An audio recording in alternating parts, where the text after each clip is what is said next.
in terms of the degree of control which one of your neighbors, Russia or China, can exercise over Kazakhstan.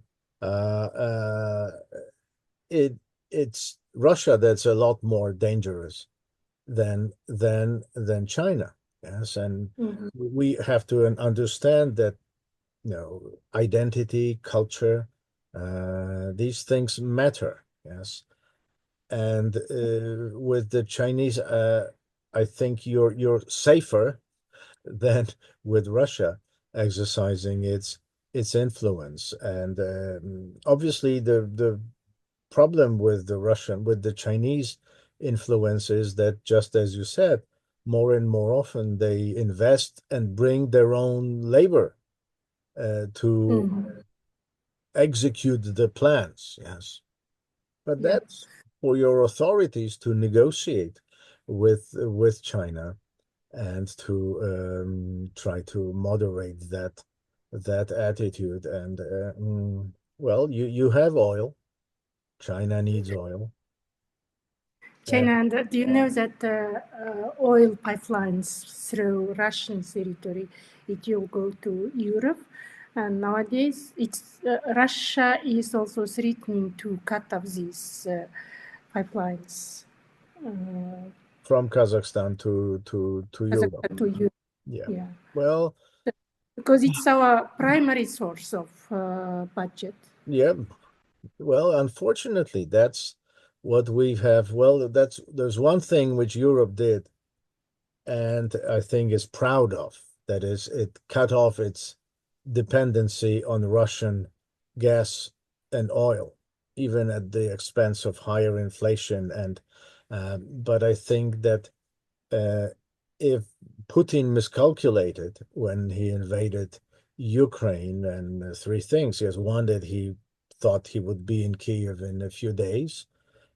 Secondly, that he enlarged NATO. Scandinavian countries are now part of NATO, and he has a much longer border with NATO than he used to have.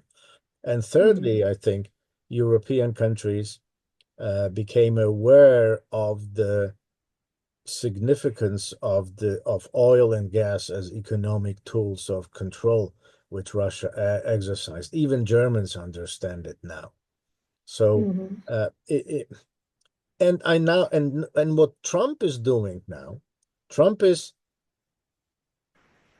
making Europe aware that it has to pay more for its security, that it cannot count on United States and Article 5 of NATO. It may just be a piece of paper. Yes, and so that is a problem, because Europe has tried to build up its military support for security, its own security.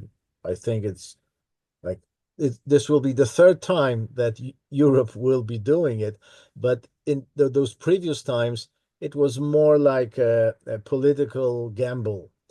Now it is a lot more serious, because we know that American umbrella can be folded. And in the past, we always assumed in Europe that it would never be folded. So we have time. Yes, absolutely.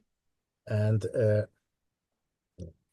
now the only hope, if we are to finish with any optimistic tone at the end of it, is that Trump was always known for saying a lot of things, but then doing less.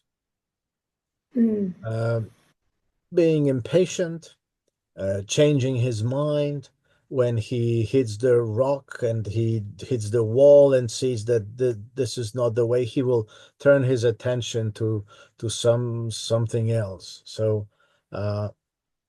there is hope that he doesn't get from Putin what he wants, and that he will become angry at Putin and Russia and saying, I extended all those benefits to you and you still want more. I have enough of you.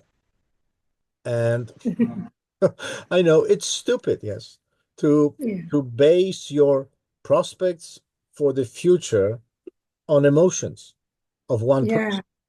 Yes. Or of two people, Putin and Trump. It's sad. I think that the countries of the world have to just wait till Trump is gone.